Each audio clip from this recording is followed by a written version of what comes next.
días y bendiciones en esta mañana de domingo para ti, amado hermano. Recibe un saludo y que la bendición de Dios esté contigo y con los tuyos. Damos gracias a Dios por este nuevo día que nos ha regalado y vamos a compartir nuestro mensaje de escuela dominical que se encuentra en el libro de Éxodo, capítulo 17, versículos del 8 al 15. Y dice la palabra de Dios: entonces vino Amalec y peleó contra Israel en Refidim, y dijo Moisés a Josué: escógenos varones y sal a pelear contra Amalec mañana. Yo estaré sobre la cumbre del collado y la vara de Dios en mi mano. E hizo Josué como le dijo Moisés, peleando contra Amalec, y Moisés y Aarón y Hur subieron a la cumbre del collado. Y sucedía que cuando alzaba Moisés su mano, Israel prevalecía, mas cuando bajaba su mano, prevalecía Amalec. Y las manos de Moisés se cansaban, por lo que tomaron una piedra y la pusieron debajo de él, y se sentó sobre ella, y Aarón y Hur sostenían sus manos el uno al lado del otro, y así hubo en sus manos firmeza hasta que se puso el sol. Y Josué deshizo a Amalec y a su pueblo a filo de espada, y Jehová dijo a Moisés: escribe esto para memoria en un libro, y di a Josué que raeré de toda la memoria de Amalec debajo del cielo. Y Moisés edificó un altar y llamó su nombre Jehová Nisi, y dijo: por cuanto la mano de Amalec se levantó contra el trono de Jehová, Jehová tendrá guerra con Amalec de generación en generación. Vamos a orar. Señor, te damos gracias, te pedimos tu bendición en esta hora para nuestras vidas a través de tu palabra.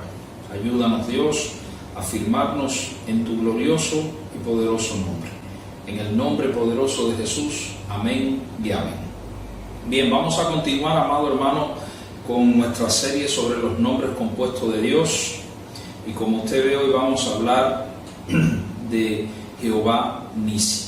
Yo imagino, amado, que usted ha tenido la oportunidad de ver alguna película o alguna que otra película de esas antiguas que tratan de batallas antiguas. Una de las cosas más importantes o más interesantes que hacen los soldados es tratar de conquistar la bandera del ejército contrario. Es como si la toma de esa bandera del ejército contrario fuera la derrota total y se constituye en una humillación para ese ejército. Y tratan de tomar esa bandera porque cuando esa bandera es tomada repercute en la moral de los soldados. Esa bandera que es tomada se supone que los representa a ellos, y que caiga en manos del enemigo es una afrenta. Hoy vamos a hablar del tercer nombre compuesto de Dios, de lo que estamos viendo, Jehová Nisi, que significa Dios es mi estandarte. Un estandarte en aquella época no era necesariamente una bandera como la que usamos hoy en día. A menudo era un palo o una lanza con un brillante adorno que brillaba cuando el sol le daba. Y ese adorno representaba el emblema del ejército o del comandante al que pertenecía. Y donde se encontraba el estandarte era el punto de encuentro de tiempos de guerras, y el portador de ese estandarte representaba el punto fuerte del ejército. Nuestro punto de encuentro es Jehová Nisi. El Señor es nuestro estandarte. Y vale decir que este no es un estandarte que pueda ser conquistado por los enemigos, como usted sabe que sucede en las películas de las que le hablé al principio. Así que este nombre fue dado a conocer, hermano, en una de las tantas lecciones que tuvo que aprender el pueblo de Israel en su peregrinar hacia la tierra prometida. Así que veamos cómo se aplica a nosotros, qué podemos aprender de Dios bajo su nombre Jehová Nisi. En primer lugar, Jehová Nisi implica que hay batallas que pelear. Desde el versículo 8 al 3 se narra, hermano, ahí cómo Israel es atacado en Refidim por la nación de Amalec. La Biblia dice que Moisés le dice a Josué que escoja hombres para que vayan a pelear. Josué escoge esos hombres, sale a la batalla, y Moisés le dice que él va a estar en la cumbre del collado con la vara de Dios en su mano. La Biblia dice que eso fue lo que hizo Josué, y que llegó un momento que pelearon contra Amalek, y Moisés, Aarón y Hur subieron a la cumbre del collado, y sucedía que cuando Moisés alzaba su mano, Israel prevalecía, pero cuando la bajaba prevalecía Amalek. Y la Biblia dice que las manos de Moisés se cansaban, por lo que tomaron una piedra, la pusieron debajo de él y se sentó sobre ella, y Aarón y Hur sostenían sus manos, el uno al lado del otro, y así hubo en sus manos firmezas hasta que se puso el sol, y Amalek fue deshecho delante de la presencia de Dios. Si usted se lee, para entender todo el contexto de lo que estamos hablando, Éxodo desde el capítulo 15 al 17, notará que los hijos de Israel habían ido de Mar a Elim. Lo vimos el domingo pasado. Elim era el lugar donde habían encontrado paz, abundancia de agua que beber, y era un lugar de descanso. Desde allí continuaron su viaje, entraron en el desierto de Sin en el capítulo 16 y comienzan a murmurar contra Moisés porque no había comida. Y en ese desierto ellos comienzan a soñar despiertos nuevamente con las ollas de carne que se supone que comían en Egipto. Dios se aparece en este lugar, en su nube de gloria, y comienza a alimentarlos con el maná. Luego llegan aquí a este lugar, a Refidim, donde no había agua. Fíjense que en Mara las aguas eran amargas, aquí no hay agua en absoluto. Y aquí una vez más comienzan a quejarse, a dudar de Dios, a cuestionar su bondad, y se olvidan de todo lo que han recibido. Pero una vez más Dios le deja pasar eso y hace que broten aguas de la roca para calmar la sed de la multitud. Y mientras ellos disfrutan de esa bendición de Dios, aparecen los amalecitas, quienes controlaban toda esta zona, y los atacan. Los amalecitas eran un pueblo numeroso y poderoso, no eran cualquier pueblo. Moisés envía a Josué a pelear al campo de batalla, y él intercede delante de Dios por la victoria del pueblo. Dios le está diciendo con todo esto que está sucediendo al pueblo que no se trata de su persona dándole cosas. También hay enemigos de su alma que le acechan, que te van a atacar, le está diciendo Dios, y tendrás que involucrarte en la batalla. Y eso nos dice dos cosas. En primer lugar, tú vas a tener que definir bajo qué estandarte vas a pelear las batallas. Israel, amado hermano, tenía que definir bajo qué estandarte iba a pelear sus batallas. En esa época el estandarte era un emblema militar. Usted dirá, bueno, pastor, está claro que ellos van a pelear bajo el estandarte de Dios. Pero a mí no me parece. Un pueblo que se la pasaba quejándose constantemente de la bondad de Dios y soñando con volver a donde eran esclavos, no crea que tenían mucha disposición de pelear bajo Jehová Nissi. Israel nunca antes había tenido ningún tipo de batalla, nunca había tenido que enfrentar al enemigo. Ellos, estoy diciendo, Dios en Egipto había usado una vara y a un hombre, Moisés, y se había encargado de absolutamente todo. Pero ahora le está diciendo que ellos todavía tienen enemigos y que van a tener que involucrarse en la batalla, lo quieran o no. Si ellos creían que la falta de comida y la falta de agua era lo que peor le podía pasar, estaban muy equivocados. Moisés le dijo a Josué que escogiera especialmente a los que iban a luchar. ¿Sabe por qué le dijo eso? Porque no se podían dar el lujo de pelear con gente que solo pensaban en saciar sus necesidades personales, pero que al mínimo contratiempo estaban dispuestos a olvidarse de Dios. Pero hizo algo más, le dijo que él estaría en el monte intercediendo delante de la presencia de Dios. En otras palabras, ellos pelearían bajo el estandarte de Dios. Eso es lo que está diciendo Moisés con su decisión de ir al monte. No es que la batalla y los guerreros en el valle no fueran importantes, sino que sin Dios sería imposible ganar. La pregunta es, ¿con quién peleas tus batallas? ¿Con quién te identificas en las batallas de la vida? Déjame darte algunos estandartes sustitutos que hay. La inteligencia, la apariencia física, las posesiones materiales o el dinero, la reputación, las buenas relaciones que se tienen con personas que están en determinados puestos claves, el nivel académico, las buenas obras, la moral, el comportamiento, todos esos son estandartes que se enarbolan y la gente piensa que esos son aquellos sobre los cuales ellos van a pelear las batallas de su vida. Moisés aprendió algo hacía tiempo, y es que cuando él seguía a Dios, vencía. Cuando dejó que Dios abriera el camino delante de él, él siempre obtuvo la victoria. Mire, amado hermano, la batalla tiene la capacidad de definir bajo qué estandarte estás. Amalek define bajo qué estandartes estás marchando en tu vida hoy.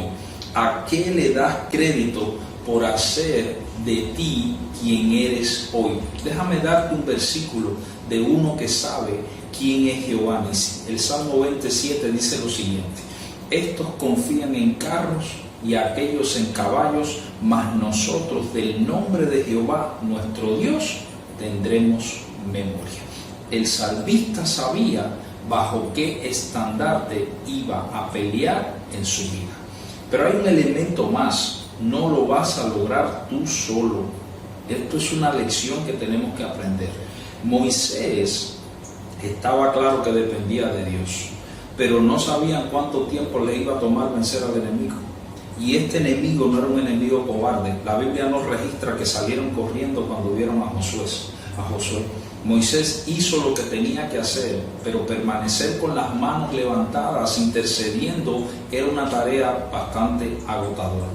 Todos debían complementarse para que la nación prevaleciera. Moisés solo no iba a ganar la batalla, y usted solo tampoco lo va a hacer, hermano. Mire, no estoy diciendo que usted tiene que contar su vida privada a todo el mundo y contarle todos sus problemas a todo el mundo. Lo que le estoy diciendo es que Dios diseñó su iglesia como un cuerpo donde debemos pelear las batallas en armonía y con el resto de los hermanos. Puede ser que hasta ahora lo único que ha necesitado usted sea hacer una simple oración a Dios y todo se ha arreglado sin ningún problema. Pero le digo algo: en algún momento de la vida usted se va a levantar y va a descubrir que su Amalek particular se ha levantado contra usted, y usted va a necesitar gente que le acompañe, y va a tener que olvidarse de ese tipo de mentalidad que tenemos algunos de nosotros, que muchas veces cuando estamos pasando nuestra batalla no queremos ayuda de nadie, pero yo le aseguro que la vamos a necesitar. Nadie se mantiene totalmente firme sin ayuda, mi amado hermano. Moisés tenía la vara de Dios, que era un símbolo de la presencia y del poder de Dios, y ni siquiera él pudo aguantar. Quizás usted piense: sí, pero pastor, y claro que va a aguantar si el problema es que ya él era viejo. Déjenme darte un versículo bíblico. La Biblia dice en Deuteronomio 34:7 que Moisés, a la edad de 120 años, cuando murió, sus ojos nunca se oscurecieron ni perdió su vigor. Y aquí no tenía 120 años. Siempre fue un hombre saludable y que Dios lo dotó con fortaleza. El estandarte, hermano, representa un ejército, no a ti solo. Y si tú quieres prevalecer, necesitas a Dios y a otros en el campo de batalla. Y déjame terminar este punto diciéndote algo. Los soldados siempre en el campo de batalla miran el estandarte, porque ese estandarte establece su identidad y les ayuda a saber quiénes son y la razón por la cual están peleando. En el campo de batalla también les ayuda a mantener el rumbo y le da valor y esperanza, porque ahí está, no ha sido conquistado. Mientras ese estandarte siga ondeando, sabe que la batalla no está perdida. El problema, amado hermano, no son las batallas. Aún si tú ser cristiano te vas a enfrentar a determinadas batallas, el asunto es con quién, por quién y bajo quién peleas esas batallas. Ojalá al final puedas en tu altar privado, después de la batalla, decir: Jehová Nissi, Él es mi estandarte. Y hay un elemento más: Jehová Nissi implica victoria asegurada. La segunda parte y final del pasaje dice: y Jehová dijo a Moisés: escribe esto para memoria en un libro y di a Josué que raeré del todo la memoria de Amalek debajo del sol. Y Moisés edificó un altar y llamó su nombre Jehová Nisi, y dijo: por cuanto la mano de Amalek se levantó contra el trono de Jehová, Jehová tendrá guerra contra Amalek de generación en generación. En esta parte final, Dios le da una instrucción a Moisés: edifica un altar y pronuncia la voluntad de Dios sobre esta nación que ha atacado al pueblo de Dios.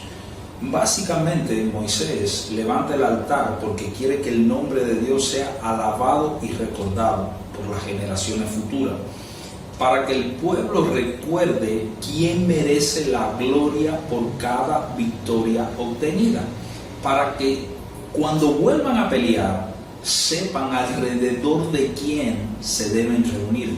Él quiere que ellos sepan dónde pueden asegurar las victorias futuras. Y hay dos lecciones aquí que tenemos que tener en cuenta. Primero, tú aseguras la victoria cuando aprendes de las experiencias que has tenido con Dios. La experiencia no tiene que ser negativa, hermano, para que aprendamos. De las cosas buenas y de las buenas decisiones también se aprende, y estas nos dan seguridad. Si usted sigue el rastro en las escrituras de Amalek, verá que en varias ocasiones estuvo a punto de exterminar a Israel. Todo comenzó aquí, pero no terminó aquí. Pasaron siglos para que esto se cumpliera. Israel luchó contra ellos nuevamente allá en Cades Barnea y fueron derrotados en el lugar llamado Horma, del cual hablamos hace unos domingos atrás. Gedeón los conquistó junto con los madianitas. El rey Saúl fue enviado por Dios para exterminarlos y no cumplió la voluntad de Dios, y esto hizo que perdiera su corona. Y de hecho, la ironía de la vida dice que cuando él intentó suicidarse, un amalecita fue el que terminó el trabajo. David los derrotó en su campamento, y cuando se convirtió en rey sometió a esta nación. Y después del exilio, hermano amado, Amán, que era un descendiente de los amalecitas, estuvo a punto de exterminar al pueblo de Dios. Sin lugar a duda, detrás de todo esto hay un componente espiritual que se opuso al pueblo de Dios a través de esta nación. Y en cada uno de estos eventos y otros que no he mencionado, Dios protegió a su pueblo y le dio la victoria. Israel aprendió que en un solo estandarte, que hay un solo estandarte, donde hay seguridad de victoria. Dios le dice por primera vez a Moisés en este pasaje que registre lo que ha sucedido. Lo hace porque Dios sabía que la gente volvería a tratar con los amalecitas, pero no solamente con ellos, sino con un grupo de enemigos en la tierra que iban a conquistar, y de hecho en el mismo camino que estaban llevando. Y aquí hay dos elementos. Primero, Dios quería que supieran que el enemigo es lo más despreciable que hay. Cuando el enemigo se levante contra ti, va a tocar el punto que más duele, el que más atesora, en el que más débil te encuentra.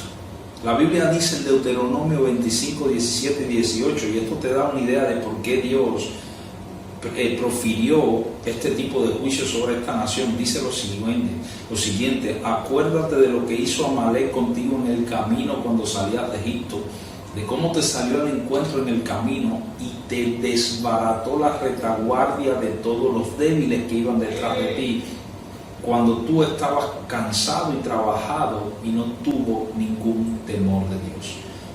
Como usted ve, el enemigo de su alma es un depredador, y Dios quiere que muestren atención. Por eso manda a escribir todo esto.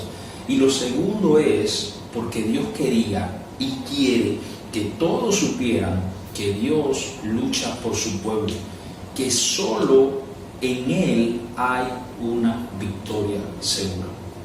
¿Por qué usted cree que Dios se ha tomado el trabajo de registrar en un libro su voluntad?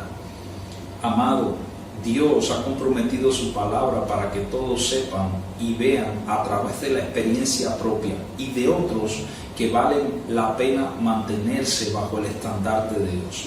Pero si tú ignoras lo que Dios te ha dicho y buscas otros estandartes, lo más seguro es que Amalek va a prevalecer. Y sabe una cosa, estarás solo. Y déjame decirte de lo que dice la Biblia de los llaneros solitarios sin Dios, que lo ignoran en las experiencias de la vida. Eclesiastés capítulo 4, versículos 9 y 10 dice, hablando con sabiduría, el escritor de Eclesiastés dice: mejores son dos que uno, porque tienen mejor paga de su trabajo, porque si cayeren, el uno levantará a su compañero. Pero ay del solo, que cuando cayere, no habrá segundo que lo levante. Y si alguno prevaleciere contra otro, dos le resistirán, y cordón de tres dobleces no se rompe pronto. Usted y Dios tienen seguridad de victoria. Y hay un elemento final más que tiene que ver con asegurar la victoria, hermano. No te construyas un altar. Moisés, amado, no construyó un altar para sí mismo, ni para Josué, ni para el ejército victorioso de Israel. En cambio, se cuidó de darle toda la gloria a Dios por la victoria de Israel al construir el altar y nombrarlo Jehová Nissi. Si tú te atreves a tocar la gloria de Dios, yo te aseguro que la victoria se va a esfumar. Un altar, amado hermano, es un recordatorio y servían como memoria para la posteridad de la misericordiosa ayuda de Dios. Simplemente eso. Los altares no tenían ningún poder y solo se construían por un motivo especial, para honrar y glorificar a Dios. Los creyentes, usted, amado hermano, tiene acceso a la presencia de Dios y no necesita construir un altar físico, estoy diciendo.